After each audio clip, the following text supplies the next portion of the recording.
Hi, everyone, and welcome to the start of Strategic Planning and Leadership. My name is Gordy Pace. I will be the instructor for the class. I've been an adjunct instructor in the MPA program for the past year. This is the second time I've taught this class. I taught it last fall. Really enjoyed teaching it, and so I'm looking forward to doing it again this fall with all of you. Hopefully, all of you will have a really good experience with it as well. Just a little bit about my background. I work at the University of Montana. For about the last 18, 19 years, I've been in the Central Information Technology Organization here on campus. I've had a variety of roles there, managing teams that have done media development, web development, application development, and currently I manage our client experience team. I've also had roles in IT related to strategy, communications, governance, those sorts of things. So outside of my work, I've had some opportunities to be involved in campus-wide strategic operations, strategic planning.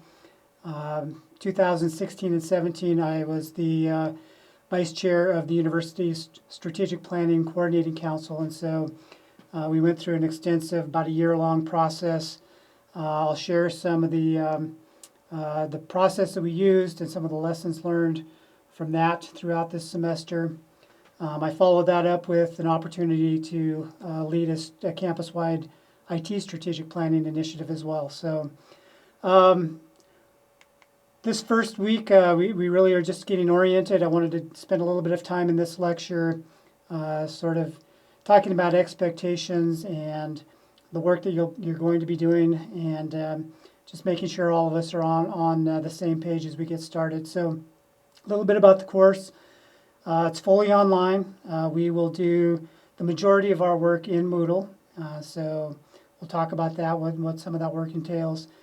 We will also use Zoom video conferencing tool to some degree to do some face-to-face contact, and then at the end of the semester we will use Zoom as a tool to do some class presentations. So if you haven't used Zoom or Moodle, Moodle in particular, there is an online 101 course that you can take to get oriented to it. Both tools are fairly intuitive, so we can certainly try to help you out along the way if you have technical issues with that. I just want to talk a little bit about some of the themes that we'll go over during the semester.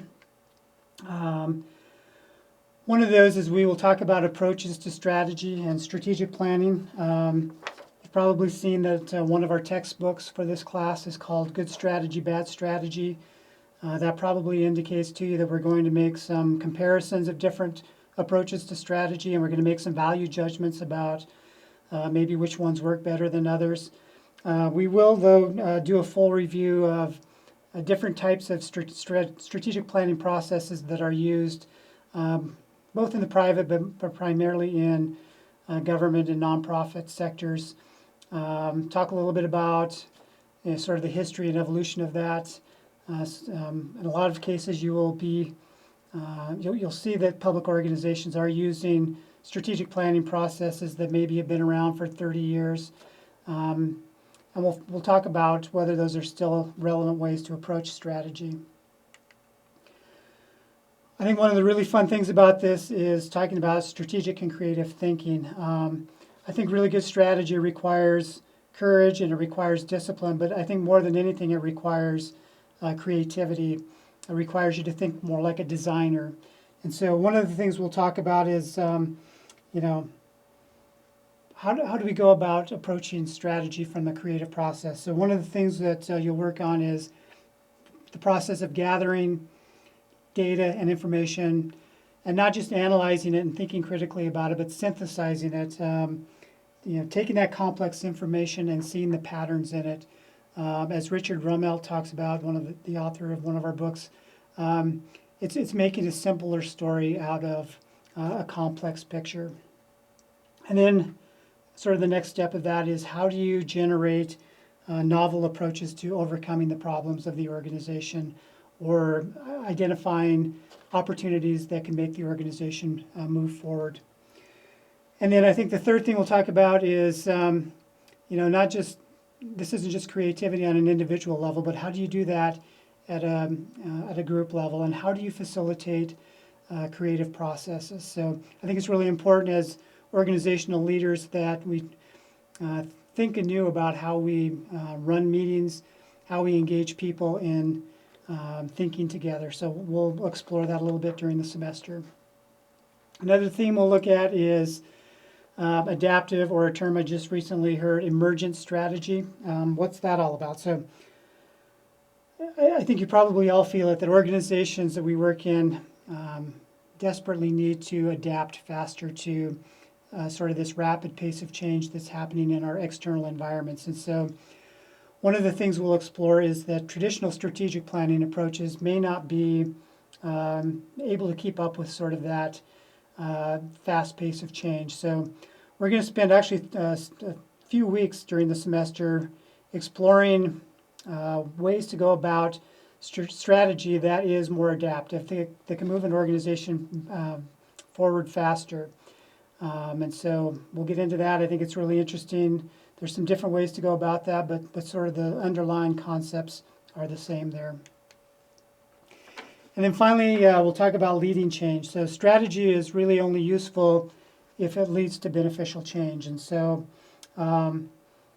we'll explore why it is that a lot of strategic plans don't lead to real change, why there is a failure in sort of the execution phase of strategy. And I don't think you can talk about strategy without talking about culture. For those of you who've been in my organization theory classes, we talked a lot about culture, and that will carry over to this class, because if you don't have a culture that is really open to strategy and to change, all of the strategic planning that you do is not really going to be particularly useful. So that's sort of an overview of the themes that we'll address. The required books, there's two of them. I mentioned Good Strategy, Bad Strategy by Richard Rummelt. He is a professor, a business professor at UCLA, and so a lot of the examples he uses are from the business sector.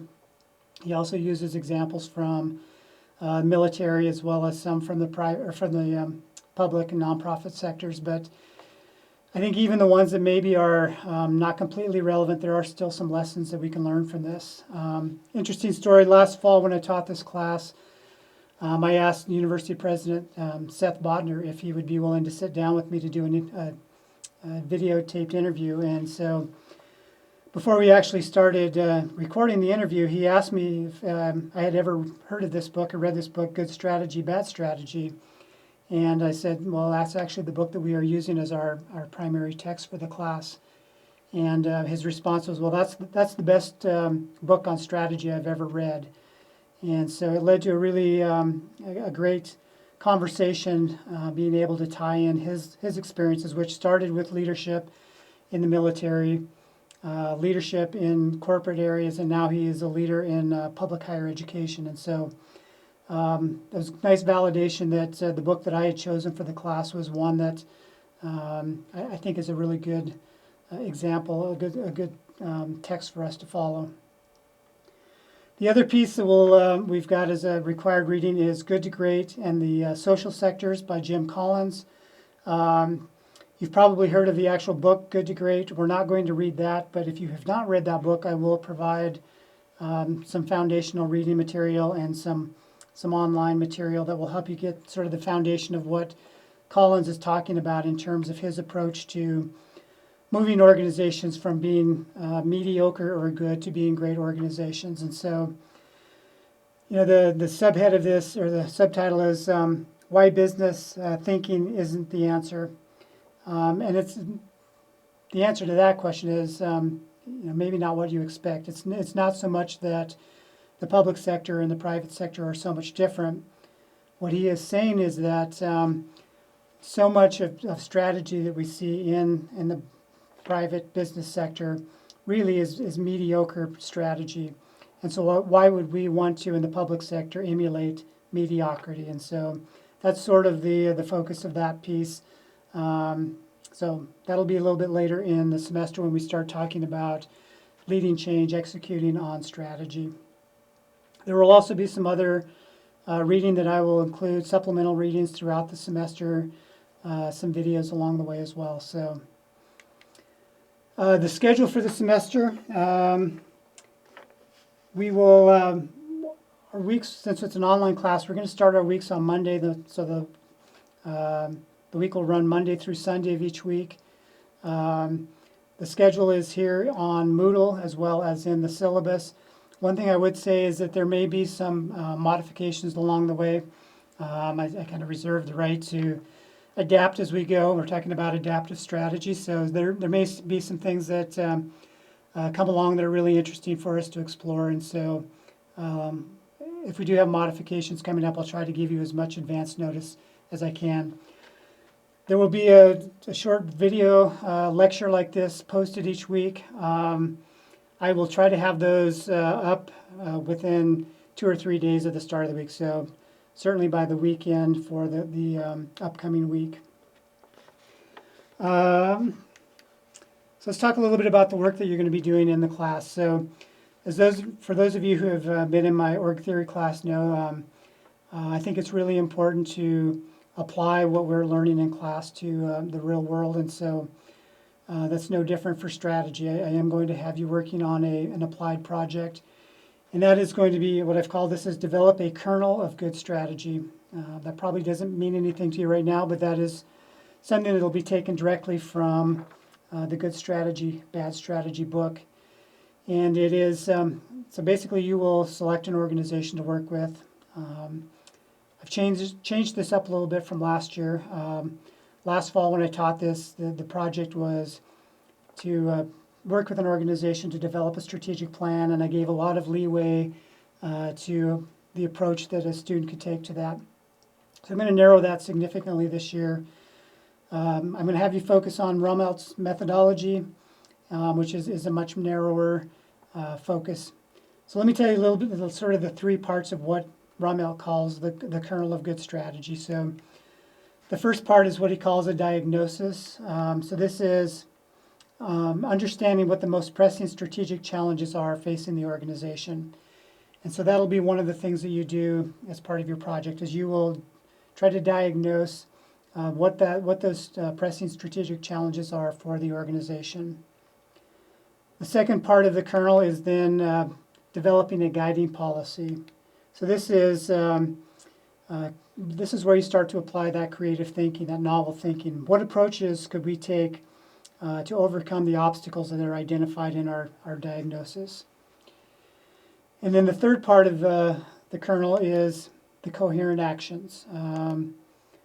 What coordinated steps should the organization take to accomplish the approach that we come up with in the guiding policy?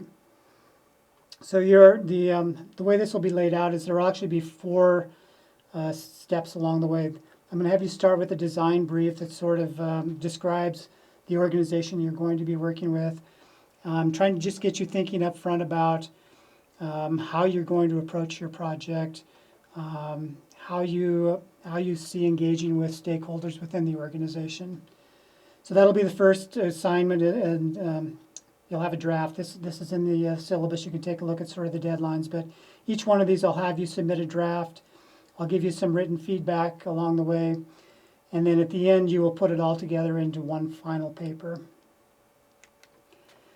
So the other primary work that you're going to be doing in the class is engaging in discussion forums. So we will have a forum every 2 weeks, so it'll be over 2 weeks worth of materials. And so unless I change that, that should work out to be 6 forums during the semester. As you can see, those will be on the odd weeks, starting with week 3. One of the things I tried this summer that I thought worked really well was, especially with a little bit larger classes, breaking the class into smaller discussion groups. And so what we have right now in the class, we have 27 students registered. I can see that maybe dropping a little bit, but if we maintain 27, I'm going to have you divide it into 4 groups. So there'll either be 7 or 6 students within each group, and those will be the students that you will interact with in each of these forums. So for each forum, I will post 3 discussion topics, and at a minimum, I expect you to respond to at least 2 of those, starting hopefully by Tuesday you give some sort of initial response. And then the idea is to continue to engage in the conversation, engage with your classmates and their posts, and continue the dialogue throughout the week. Obviously, it's good if you can engage in all three of those. Engaging in two is sort of the minimum expectation. And so I'll have the groups posted. I'll let you know which group you're in, and then actually in Moodle, you should only be able to see and access the discussion boards for your group. I wanted to talk a little bit about the grading that I use in this class. I've been sort of the guinea pig for the MPA program in implementing what's called contract grading, or other people call it ungrading. So the idea is that I don't give a letter grade or a numeric grade to individual assignments. So along the way, you'll get feedback about your participation in the discussion boards. You'll get feedback on the drafts that you submit for your project along the way. And then the expectation is that you take that feedback and hopefully improve the next time you have a discussion board or in your final paper. For a final grade, there's basically 3 grades that you can earn. It's either an A, a B, or a C.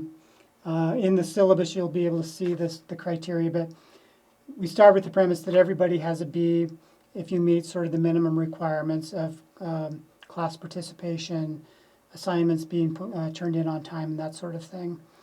To earn an A, you have to sort of go above and beyond, do really high quality work, engage at a high level in the discussion boards, that sort of thing. So again, there's more information in the syllabus about that, and we will have an opportunity to answer any questions fairly early on in the semester and as the semester goes on. So there's just a few things to attend to this week in the class. So one is I'd like you, for this first week, all of you will have just one discussion board. I'd like you to get in before the end of the week, actually by midweek preferably, and write a brief introduction, a little bit about where you're at in the program, so your background, if you're working in the profession right now. Tell us a little bit about your career ambitions. So please do that. We'll get to know each other a little bit. Certainly review the syllabus, and then one of the things I'm going to have is you'll have the ability to sign up for some times where we can do some Zoom conferences, and we will do that in small groups, just to get some face time, get to know each other a little bit, and then primarily just make sure that any questions you have about anything in the course, that we get those answered. And then if you wanted to, obviously you can look ahead to week 2. There's some reading out there that kicks us off, and so you can get started on that this week if you'd like. So that's it. Here's some information about how to get in touch with me, my email. If you do email me, I'll try to get back to you fairly quickly, but it could be as much as 24 hours before I respond back. If you've got my office phone number and cell number. I do have an office space over in the law school. If you're here in Missoula and wanted to schedule face-to-face time to meet with me, please do that by appointment. Otherwise, if you wanted to do a one-on-one conversation, we can do that by Zoom as well. So that's it. Really look forward to getting to know all of you, working with all of you, and we will be in contact soon. Thank you.